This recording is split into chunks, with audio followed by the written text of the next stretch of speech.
FXCM webinar. The topic of today's webinar is algorithmic trading. It's about the REST API that has recently been released, as well as the Python wrapper that makes life with the REST API quite simple. My name is Yves. I'm founder and managing partner of the Python Quants, and we have been working with FXCM over the course of the last couple of months. And yeah, we have been part of the algorithmic trading initiative so far. I have prepared a couple of resources to all of which you will have access. Actually, you have already access. I have posted a link to the gist already, and the gist contains all the resources that are available for this webinar.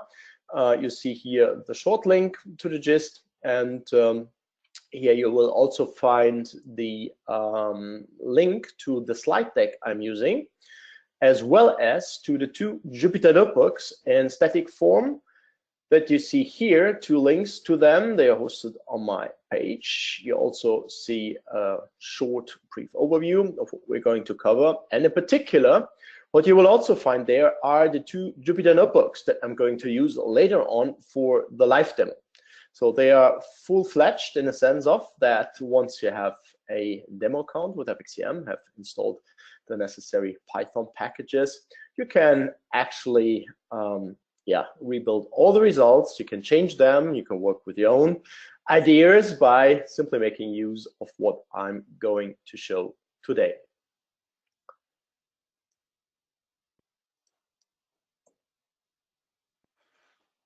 Algorithmic trading is a common phenomenon these days in our industry. For example, the equities markets are already heavily not only influenced, driven, we can say, by algorithms that buy and sell on a daily basis, and not just a few shares, obviously, but millions and millions. So they move already much more than 50% of the market share in equities trading.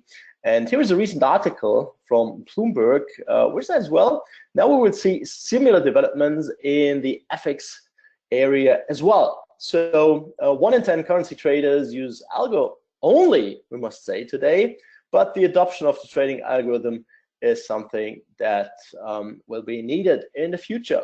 And this also from a competitive point of view, in the sense of that with certain things, the machines are simply better than us human beings. They are faster, they can crunch much more data, they don't need to rely on visual cues, for example. So there are obviously some advantages of using algos in trading. I will get to more details later on in this regard as well. Of course, CFD and FX trading are associated with high risks. So please make sure that you understand all these risks that are associated and come along with trading CFDs, forex, and other financial instruments. In some cases, you might even lose more than you have put down as equity. So therefore, please read carefully the risk disclaimer or review it if you have done so before. Also, the speaker disclaimer. So I'm the speaker, Yves, from the Python Quants. I'm neither an employee, nor an agent, nor a representative of FXCM, and therefore I'm acting independently. Whatever I'm going to illustrate today is mostly intended to be a technology illustration and demonstration. It is not about any particular strategy that you might use. It's much more about the options and the capabilities that are now available for even retail traders, having a little bit of computer and programming knowledge, having the ability then to indeed enter the algorithmic trading arena. Let me go to the introduction, just a few words about what we do at the Python Quants. Everything is centered around Python for finance, financial data science, algorithmic trading, computational finance, and more artificial intelligence. So we provide services, we provide training, we run a platform with more than 10,000 users. We've open sourced the library. I've written 3 books on my own. And we also organize events around the world. So for example, in Europe here, London, New York, and other places as well. If you're interested, just have a look at tpq.io.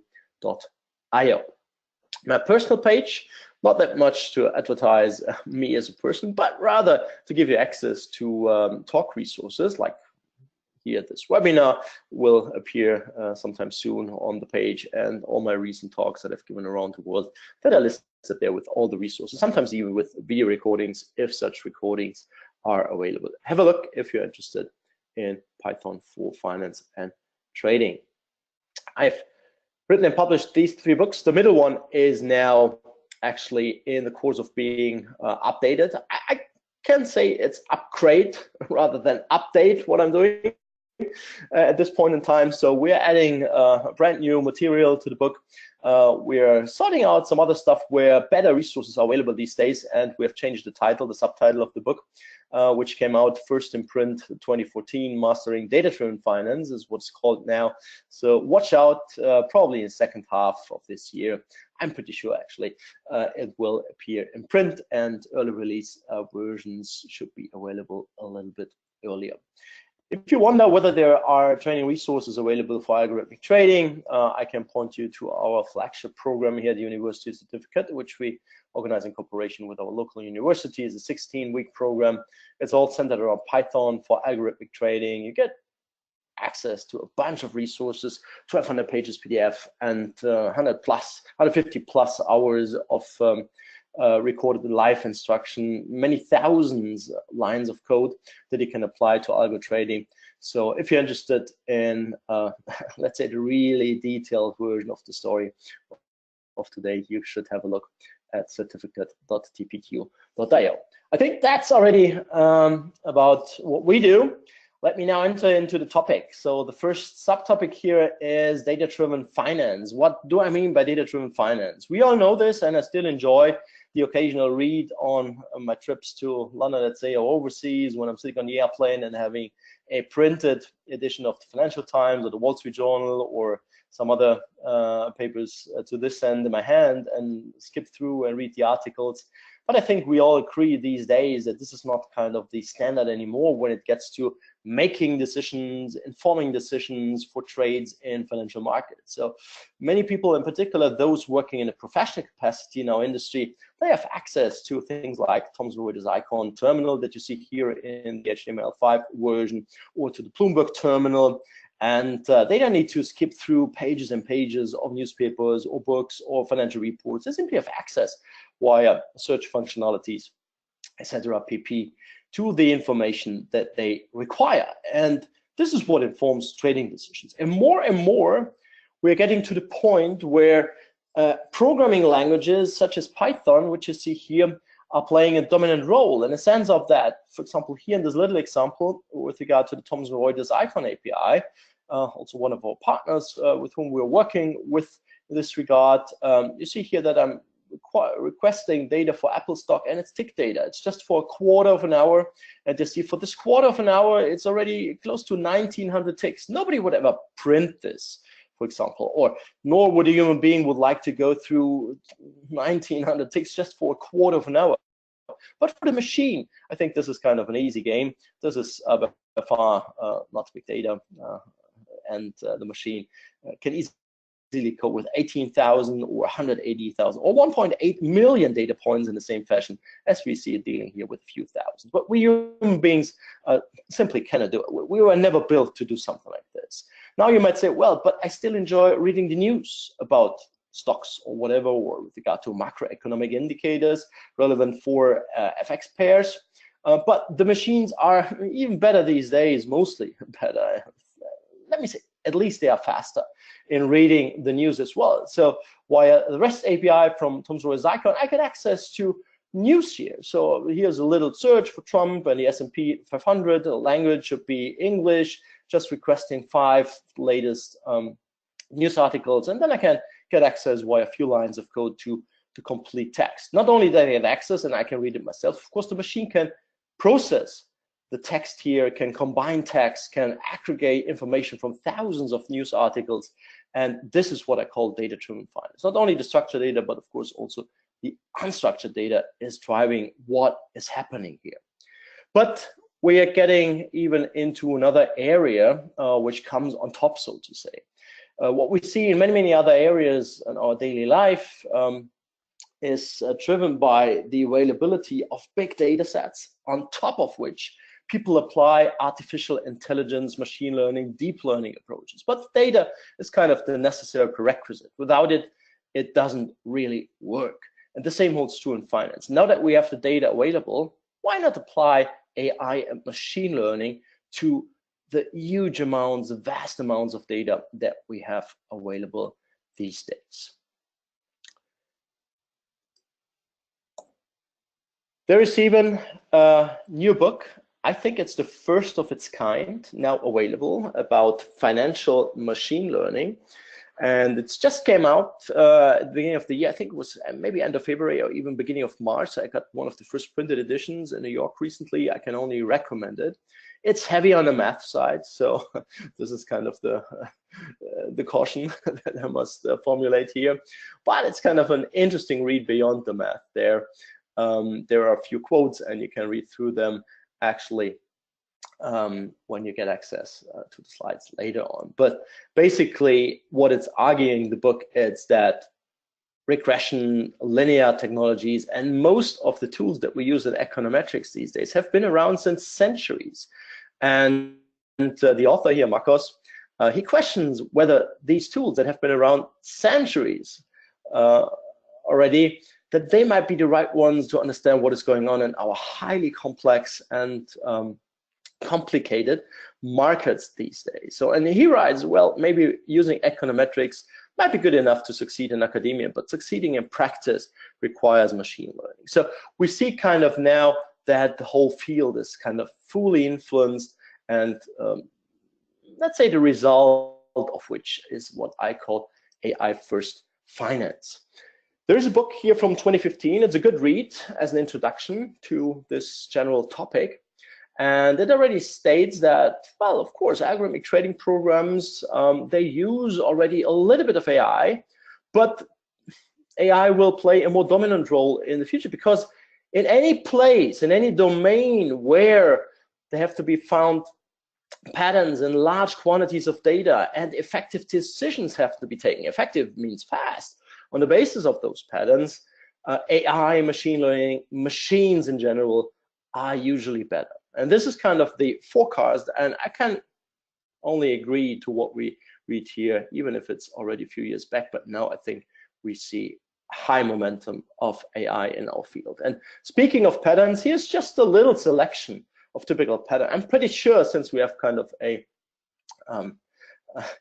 practitioners auditorium today, most of you will have seen all of these already in different disguises maybe, but the basic idea of having a look at charts and patterns is kind of like, well, let's see what kind of pattern we have, and given the type of pattern, we might then be able to conclude that the market, the instrument that we are trading, is more probable to go up, or it's more probable to go down, or we will have a sideways movement or whatever. So this is typical chartist, technical analysis trading there.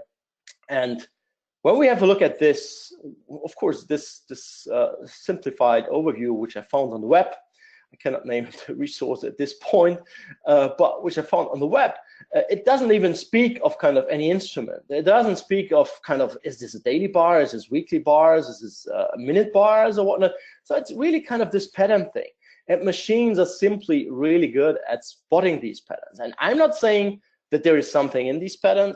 I'm not saying that there is nothing in these patterns. But what I'm saying and arguing here is that if there is something in these patterns, then the machines are for sure better at spotting, identifying these patterns or other patterns to this end than we human beings are.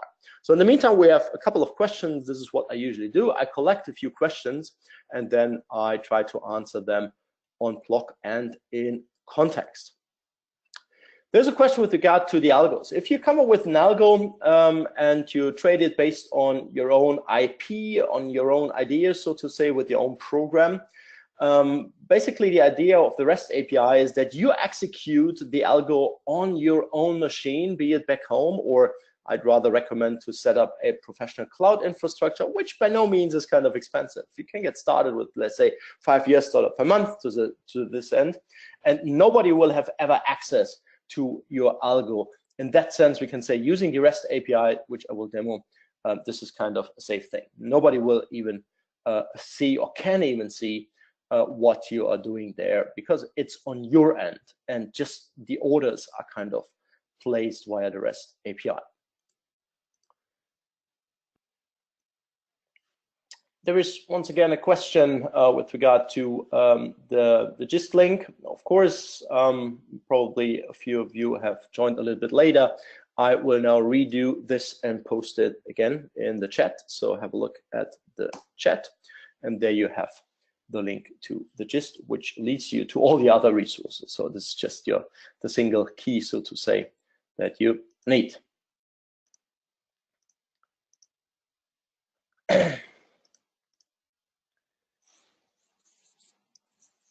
There's another question with regard to my books. The books, of course, are kind of agnostic of any kind of platform, broker, or whatnot.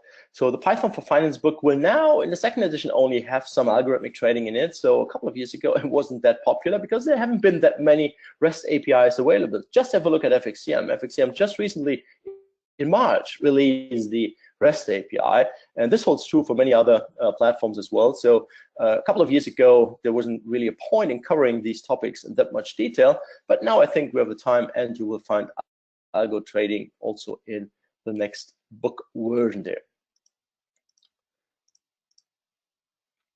There is another question with regard to data. This will be answered in the context of what we will demo later on. There's another question whether it's possible to build robust classifiers to detect these patterns. I'm convinced that it is possible, but of course we don't share strategies or our own IP in this regard. We demo the technology, and this is still kind of the task of the trader to come up with their own strategy. Another question with regard to the book. I think you should wait for the next edition for sure. Yeah.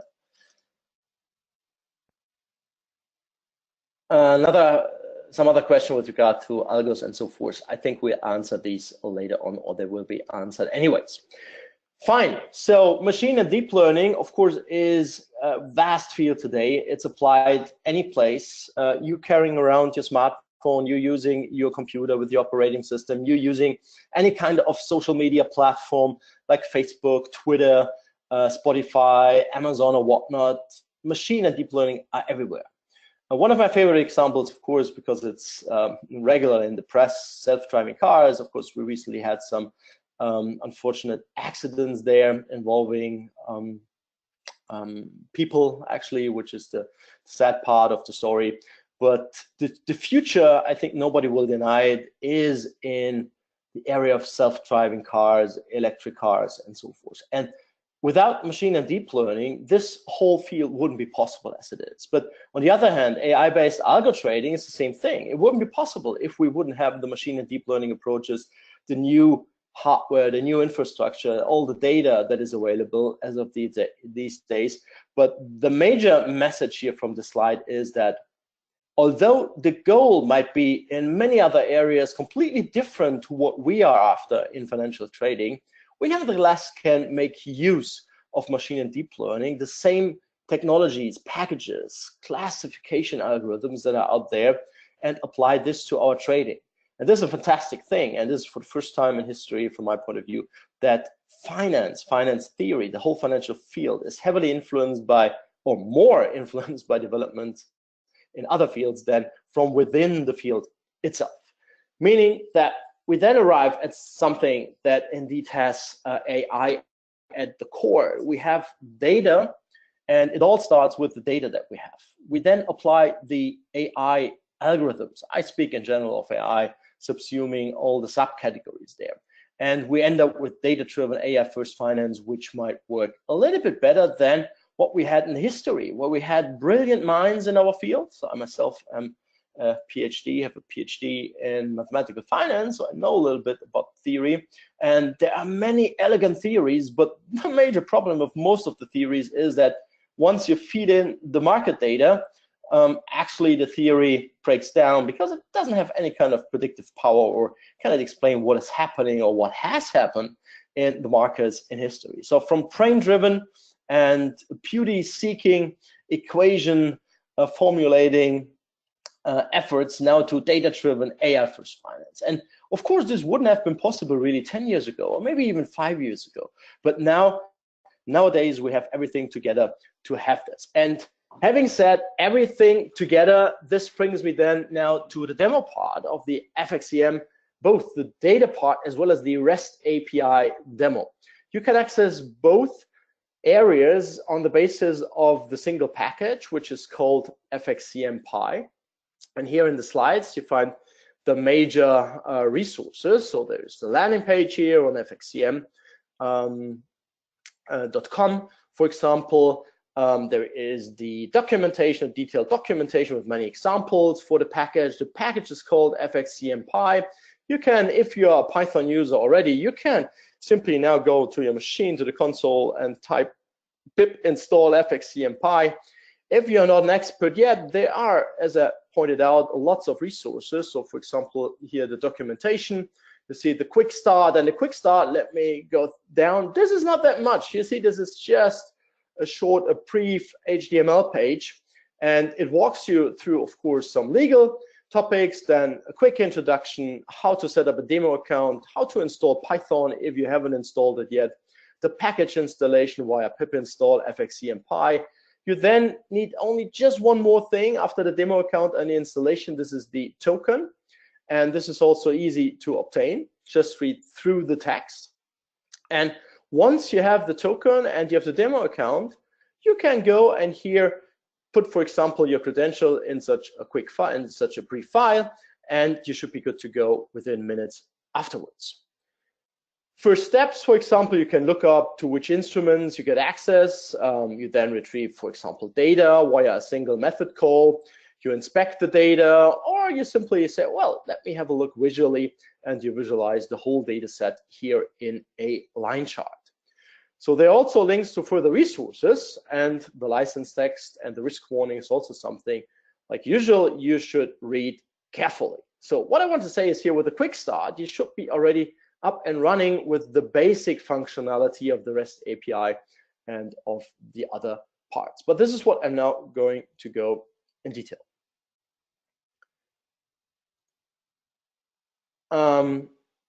There is a question also with regard to the version number. You see here the documentation is still based on 1.17. This is all, of course, pretty new, and we are currently working on it. FXCM is working on it. We are working with FXCM on it. So this is currently updated almost on a daily basis. So you should, I mean, the basic functionality and the basic, let's say, syntax probably won't change that much, but we try to improve it. We try to make it more robust and stable, of course, over time. Having or getting feedback makes this task a little bit more easy. So just make sure that you update this or upgrade it via pip install -- upgrade FXCM Pi regularly as well. Another question with regard to data limits. No, there are not, at least that I'm aware of, data limits, but I will show you the two ways that you have anyways now in the demo.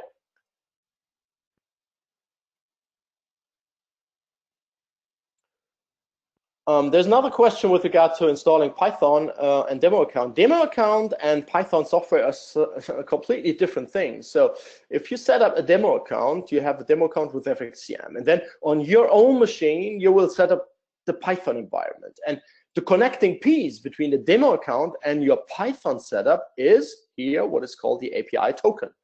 And with the API token, you can access the demo account via the REST API from your environment that you have set up locally or on a cloud instance, for example, with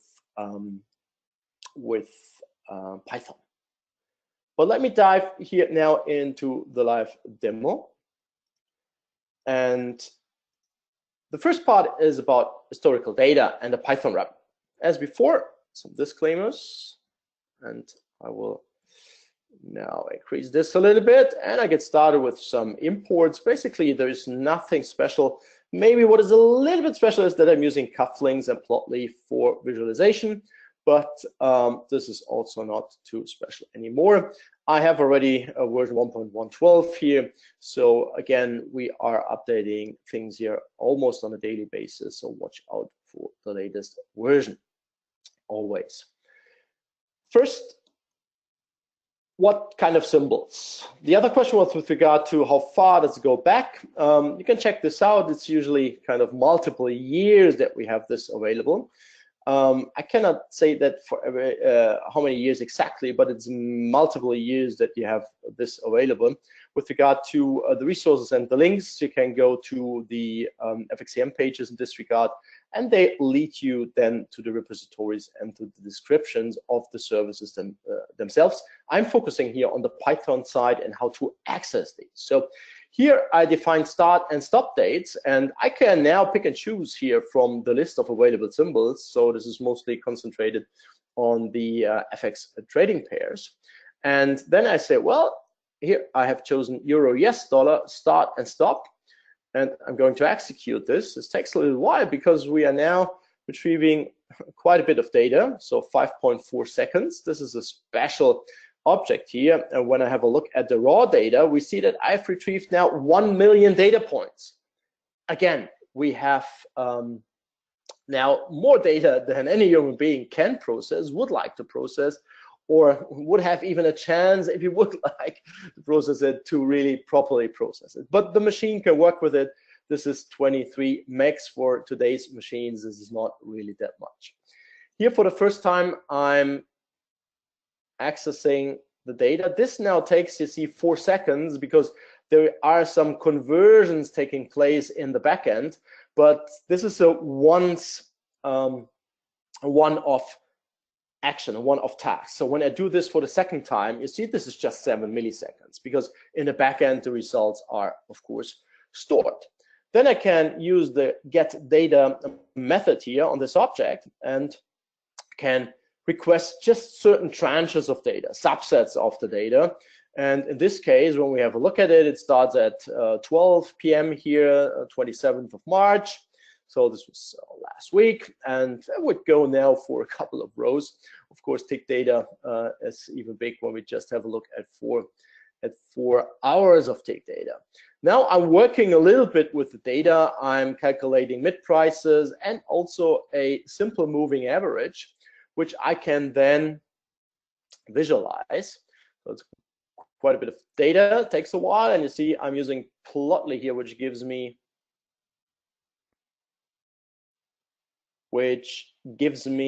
an interactive charting experience. So you see we have Hoover effects, and when I say, oh, well, this is interesting, let me have a look. I can also zoom in. I can further zoom in here to see where the crossovers are, for example. But this is just a little example. There are other means or many more approaches, I would rather say, that I can use to work with the tick data. But you see, it's tick data, it's for the currency pairs, and it's going back a couple of years. And you see just this 1 week worth of data has 1 million data points already. So still not big data, but larger data set. We would speak of mid data in general in the Python ecosystem. Then you have also the option to retrieve candles, which is data that is not on the tick level, but rather on other levels like daily, hourly, or minute bars. So here I'm using, again, FXCM Pi and importing the candles data reader functionality. Again, the first look is at the available symbols, mostly basically the same. Now I'm working with some larger time intervals here for the demo. You see this is not fully, but roughly a month. And I'm choosing 1 hour. So, and you see it now has fetched data for 4 different weeks.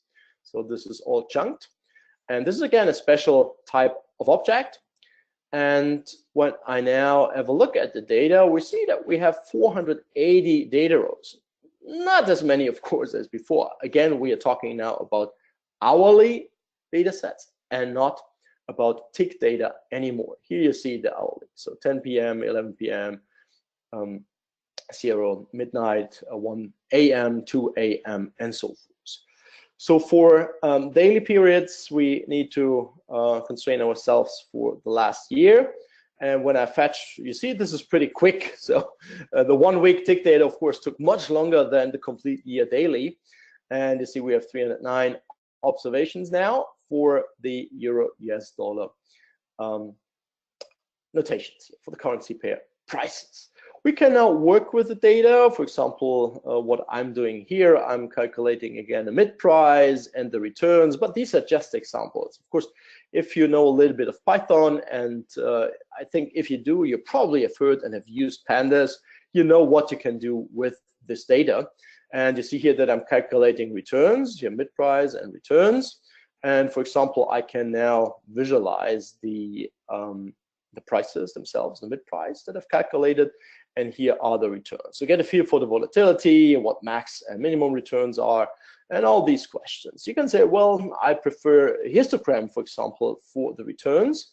Well, that works, of course, and you see here now a visualization for the returns. Of course, we are talking here always returns in relation to what we have chosen in terms of the period, the time interval. So we need to be careful whether we work with daily data, minute bars. So now I have shown already tick data, I have shown hourly data, I have shown daily data. So we are walking kind of quickly through the different data types.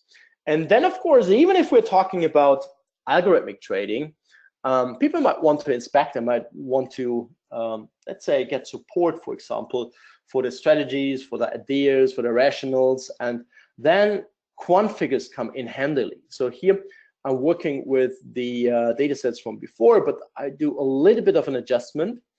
And when I instantiate such a QF object, you see based on the candles, therefore we have the candle data source, we now have the option here to work with candles. But this is not yet statistical analysis or a chartist approach. This is just kind of the visualization as candles, but we can go and add, for example, a Bollinger Band, which we can parameterize here, and this always works kind of in the same way. I can click here on the legend, can turn it on and off, and can also, as before, always zoom in and have a little bit of an analysis more deeper in areas where I might be interested in terms of analysis. Then you say, well, I'm trading based on RSI, relative strength index. This is also easily added, so I'm not adding here a band. You can define this as well, but you see now the RSI based on 14 days, and you see how we can now compare and see, and we could add other stuff there as well.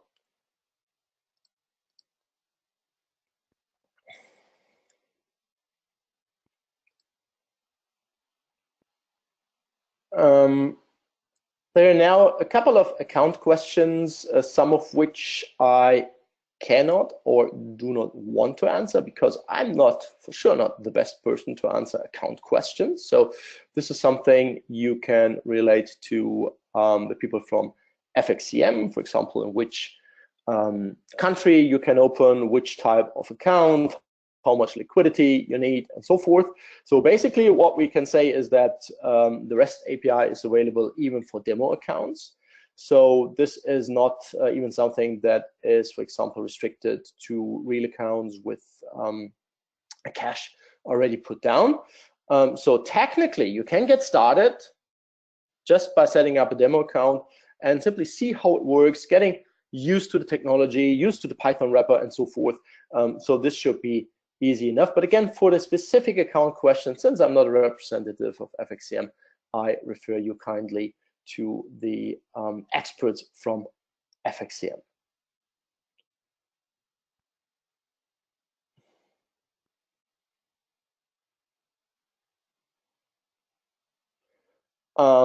There's also another question with regard to the API. That's a good question. You find, for example, on the documentation pages, you find your resources. When you go there, there's one email address. When you have a specific question with regard to the API, I put this also in here. api@fxcm.com. So if you notice that there are some issue with regard to data, or here somebody speaks of gaps and so forth, this is something that you can report, for example, to the API team, for which there is kind of this specific email and contact address available.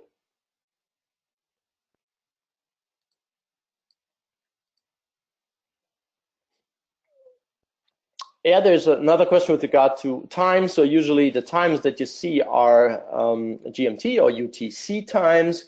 With Python, for example, you can convert data as well. So this is a common topic, of course, but times of the data are typically GMT, UTC.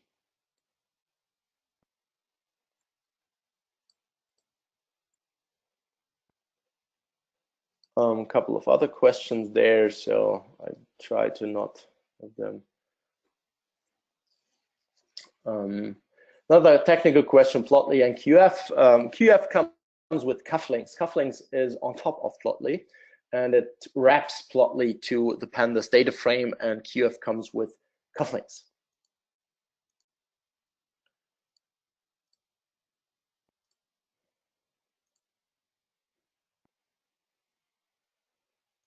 All right. So now we have seen how to get access to the data, how to work with the data in terms of visualization. And now you might say, well, next step, I want to backtest a strategy.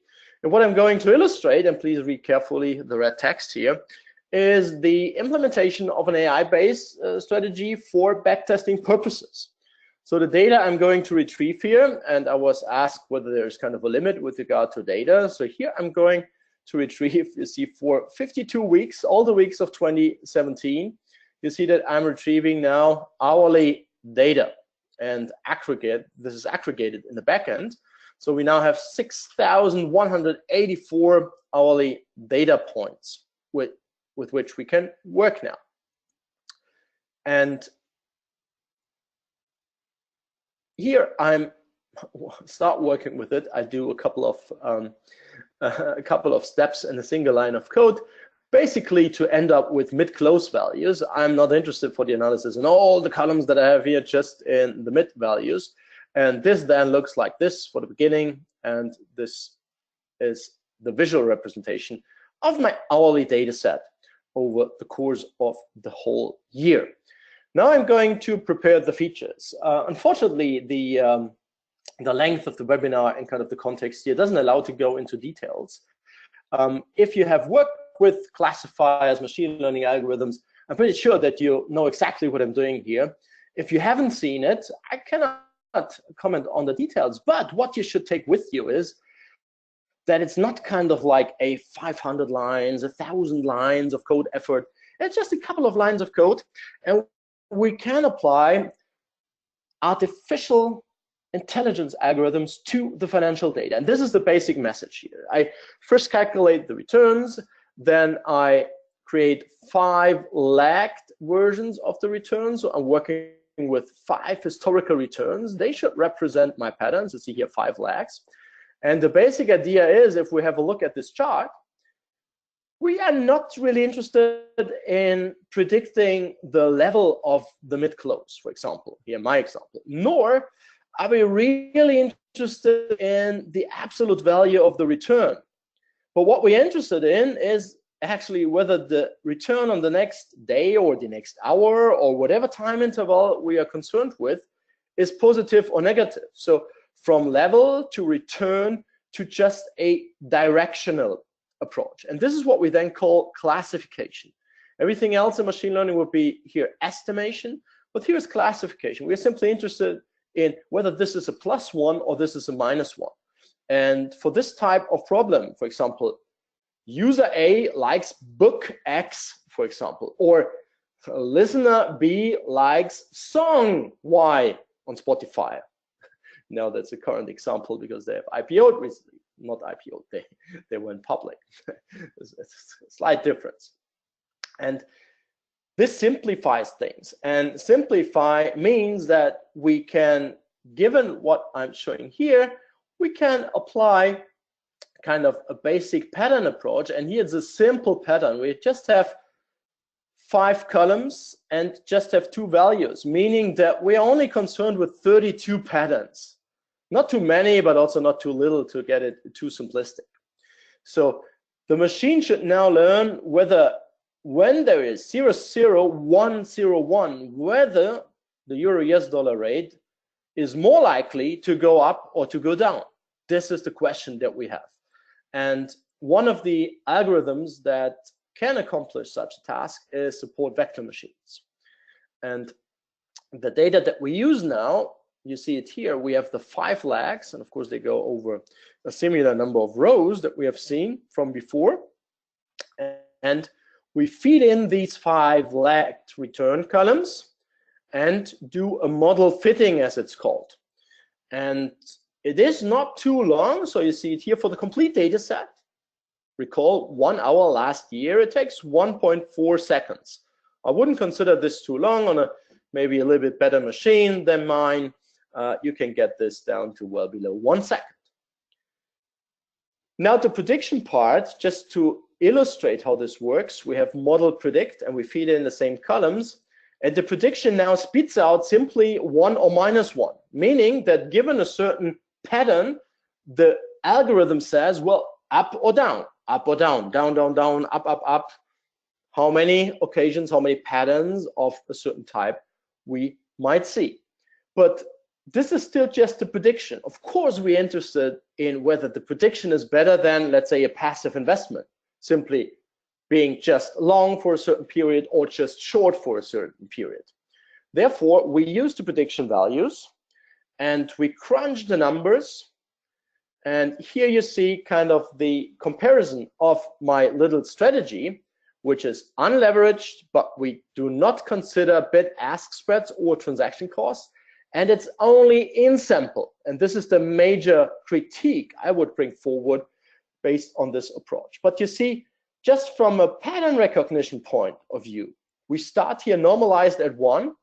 And obviously the strategy outperforms over this year significantly, we can say. So here the price goes up by, let's say, a little bit more than 14%. And the strategy, without transaction costs, etc., pp., goes up by more than 42%. So I would consider this a significant outperformance. But when we have a look at the positions, we see we have many long positions and also many short positions. So we have lots of trading going on, which would eat in the P&L, of course, only due to transaction costs. Let us get a little bit more realistic. So we now do a train test split, and I visualize this. I'm not going into the details, but here you see the data set looks pretty similar, and we have the same number of patterns. But what I'm doing now, because this is more realistic, I'm picking out half of the values of the data rows that I have and train the model, and I take the other half, and this is all randomized, so we have a random component. I take the other half and I test my strategy, because for me as a trader, if there is something in a pattern, it shouldn't matter whether the pattern is observed at the end of the year or at the beginning of the year. So if there is some truth behind this chartist pattern approach, then I would like to have this kind of stable. Of course, there is no certainty in the markets and so forth, but there should be some reliability. Therefore, I'm now mixing it through. It's kind of like a random shuffle, like shuffling cards of a card deck to have kind of a little bit more fun with the game than just playing with something pretty much sorted and you can't predict what the next card will be. I think this is too easy to then play. When I now do the fitting, we see that the accuracy is at 34%, which means that, oh, sorry, not 34, it's at almost 54, I want to say 53.6%, which means that in 53.6% of the cases, the algorithm is correct on the training data set. But we have the test data set, and you see in the test data set, it's not as high. It's just 52.5%. But still, it's above 50%. So we are better than just, let's say, using a coin to predict the markets. Now, when we do the prediction, we see the Insample Performance. It's not too good, but that's not my point to show you. It would be an easy game for me to tweak the numbers such that I can show you some exceptional performance. I intentionally do not show you exceptional performance because we don't provide any advice here. This is just technology illustration. But what we can see here, and that's the interesting case because I kept to it anyways, it is outperforming here the underlying, so to say, but not by 40% or what. It's kind of 7% or 6 percentage points, 6-7 percentage points is the outperformance, so not as huge as we have seen, but nevertheless it's outperformed, and it is positive after all. So in this part here, we see, well, this looks like something, and you might say, well, I'm inclined to trade this strategy, but just have a look at the number of trades. So for our data sets, it changes back and forth, back and forth, back and forth. There are many, many trades, thousands of trades underlying this performance. So, well, probably this might eat up any kind of expected benefit here. But again, we are on the technology side. This now was all based on data that is available even without having access to the REST API. This data is stored on servers, and using FXCM Pi, even without the demo account, you can do what I've been showing right now, because this is a completely different data source. Now I'm moving towards the REST API, and before I do that, let me have a quick look at the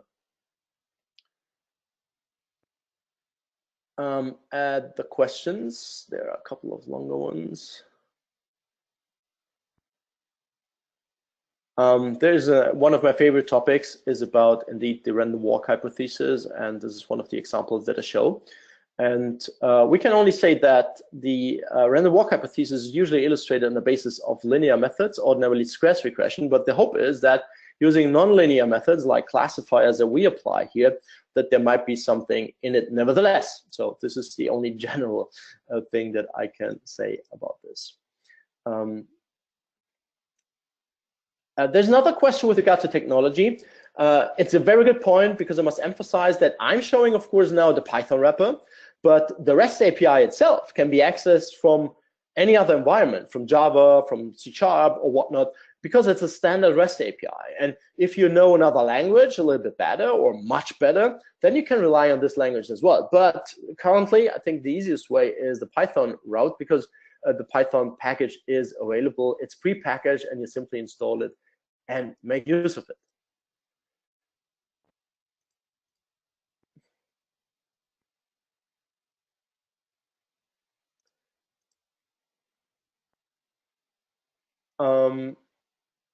Yeah, there's also documentation. Again, this is related to other technologies. For example, here the detailed documentation of the REST API. It's a good point. When I open this, there is one more link, and there is the documents in Swagger format, for example.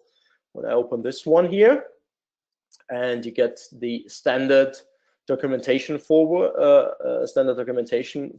for the FXCM API overview, getting started. And you see there are a couple of examples here on the right-hand side. When you walk through for or like data formats, JSON, and so forth. And this is language agnostic. Of course, if you're a Java expert or you want to use C++, for example, this explains the details that you need to be aware of when you want to build something similar on your own.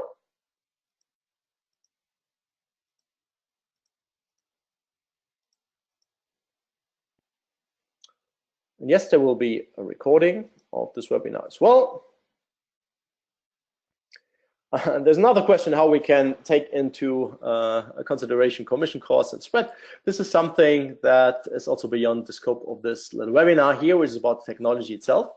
But this is something, transaction costs and so forth, that we cover, for example, in our training program. So I can only refer you to the training program. And from experience, I can tell you this takes a little while until you get through all these topics. There's another question with regard to the Python Quant software.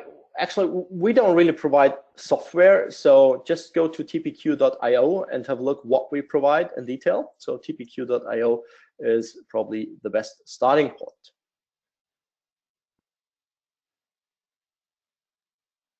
So now there's a question with regard to what does it mean, the REST part, and let us go to REST. REST stands for representational state, which means we get a fixed state from some data set, for example, delivered. And when here I'm logged in, so I have my version is the same as before, and I'm now having retrieved the instruments from the REST API. This is another technical way. And you see, via the REST API, we get access to more instruments than before. So here you also see that beyond the currency pairs, there are the other CFDs that are available on the platform, like the CAC Garant base or the German DAX one or SP500, or there are also commodities. So it's much, much more that is available here. Just have a look at the instruments list.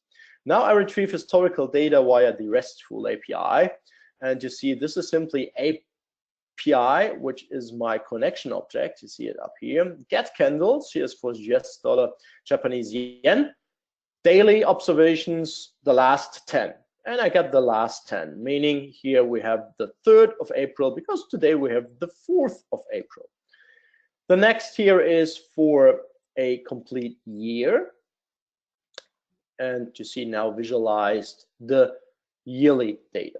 This is now similar to what we have seen before, but technically it's a different means that we use there. You see also that we have much more options here with regard to the granularity, to the period parameter. And here in this case, I'm retrieving data for 1 minute bars and the last 150 1-minute bars, meaning typically we are pretty current. So it's 12:52.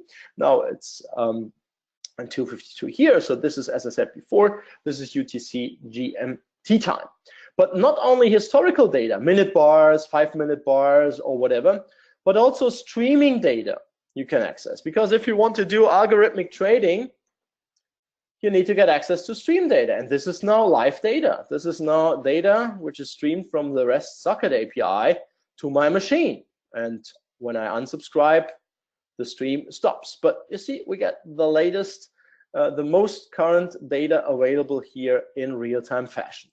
So this is all available via the REST API. And of course, if you then want to get started with trading, you need to be able to place orders.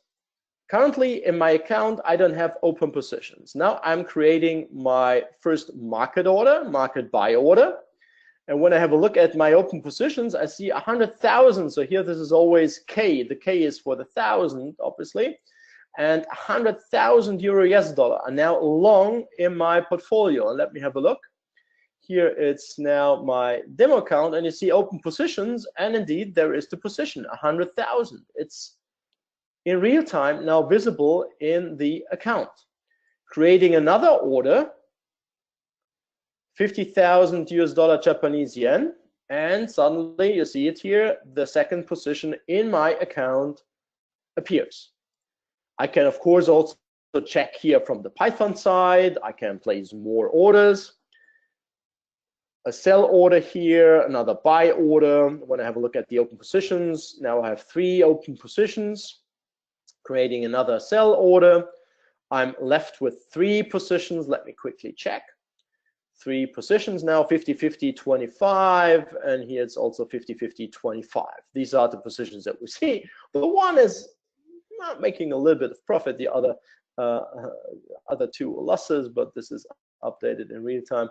And now, oh well, I've gained some money here, and now my 3 positions are positive, so making money during the demo. But it's just money that I make, which is paper money. I lost some paper money, of course, before as well.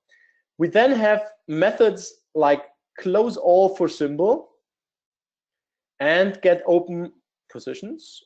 Now we have just this one left because the US dollar Japanese yen, we had 2 of these, are closed. You also see here visually where the trades have taken place.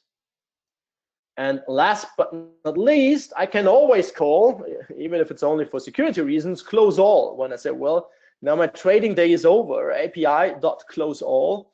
And when I have a look at open positions, you see there's just this underscore indicating there's nothing open. And going to the demo account, you see open positions are now none. And I can have a look here at the closed positions, for example, where I find other positions that have been open before. So we can retrieve data, different granularity. We have seen that we get access to streaming real-time data, tick level data in real time. And now I have shown that at least for the market orders that we can place market buy and sell orders, we can close all for symbol, close all, and so forth.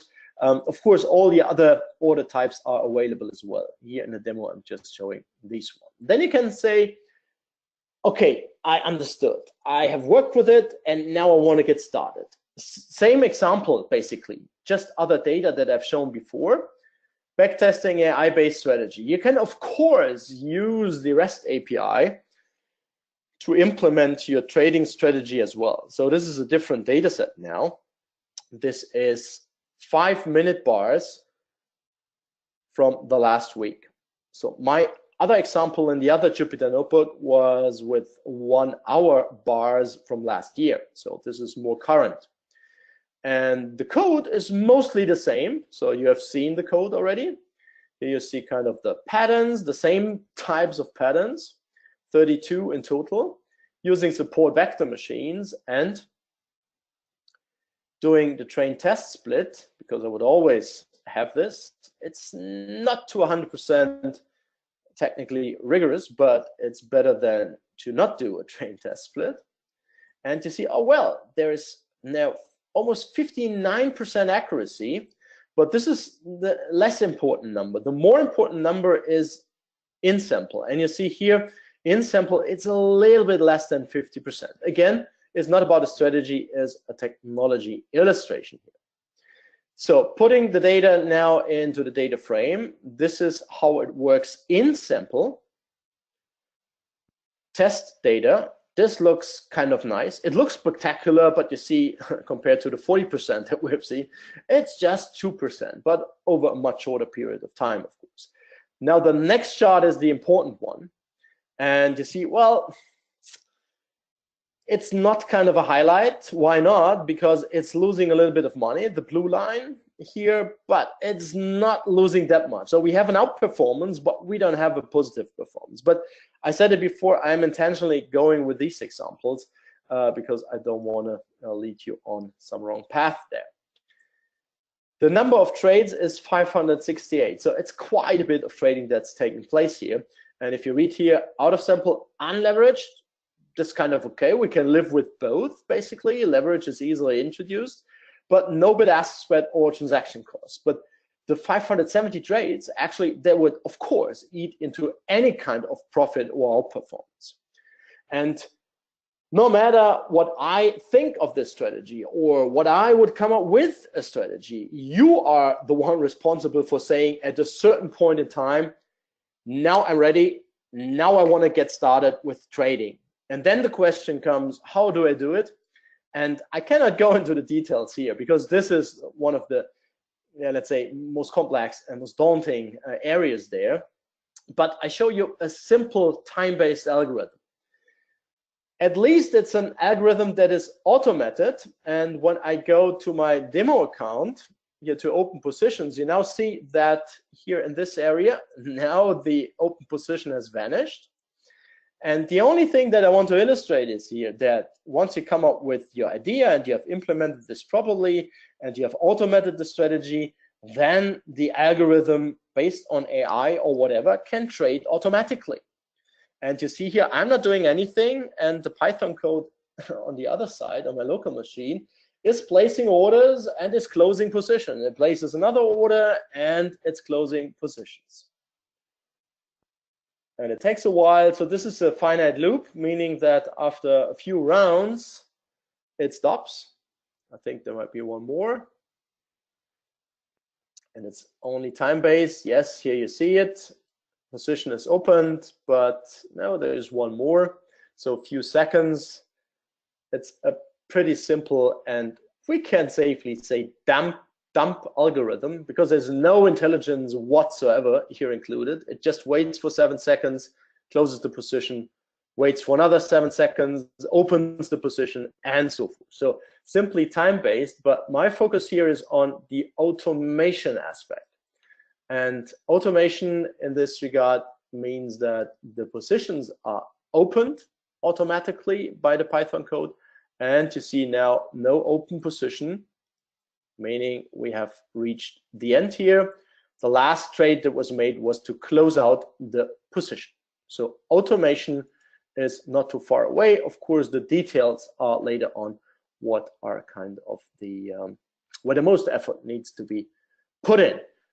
So you have basically seen now many things, and if we wrap this up, what we have covered is here well explained on the basis of our pyramid. There's a pyramid. This is a slide that our students from our programs know, because I'm showing this regularly. It all starts with the infrastructure, and the infrastructure here was just my local machine, Python installed using Jupyter Notebook, and FXCM Pi, of course. With regard to financial data, I've shown tick data, historical data, the candles, real-time data. Strategy code was based on SVM classifier. We have seen 2 implementations. I have also shown how to vectorize, how to do vectorized backtesting of the code, having excluded, for the sake of simplicity, the transaction cost story and so forth. Then I also have shown how to connect to the REST API, to the socket API, and stream real-time data. I've shown how to place market buy orders, market sell orders, closing all positions for an instrument, closing all positions overall. And the last simple thing here was about automation. So here you see automation, a simple algorithm. This was admittedly short, but I think the basic message is one of the most important ones. You have all the tools together from the other 6 layers here to finally come up with an automated, AI-based trading strategy by making use of the FXCM REST API in combination with the Python wrapper package. This brings me to the final part before I'm going to answer the questions. But in the meantime, or the remaining question, in the meantime, I will have a look at this.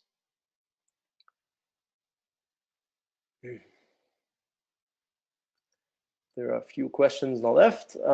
Yeah, basically, they are all instruments available via the FXCM REST API, but it might depend on your account, on your jurisdiction. So it's actually dependent on your account what you see there, not on what is technically available, let's say.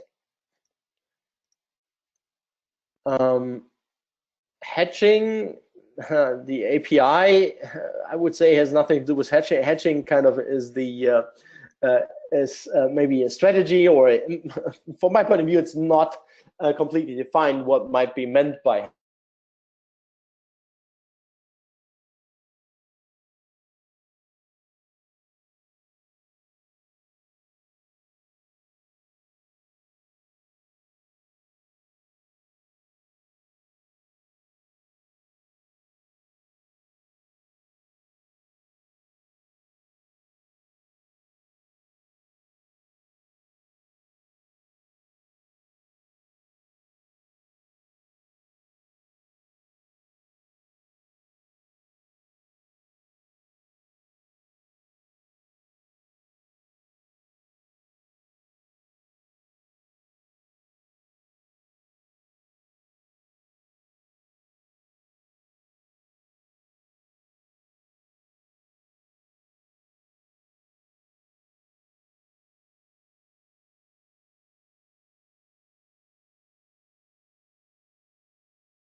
there's still a few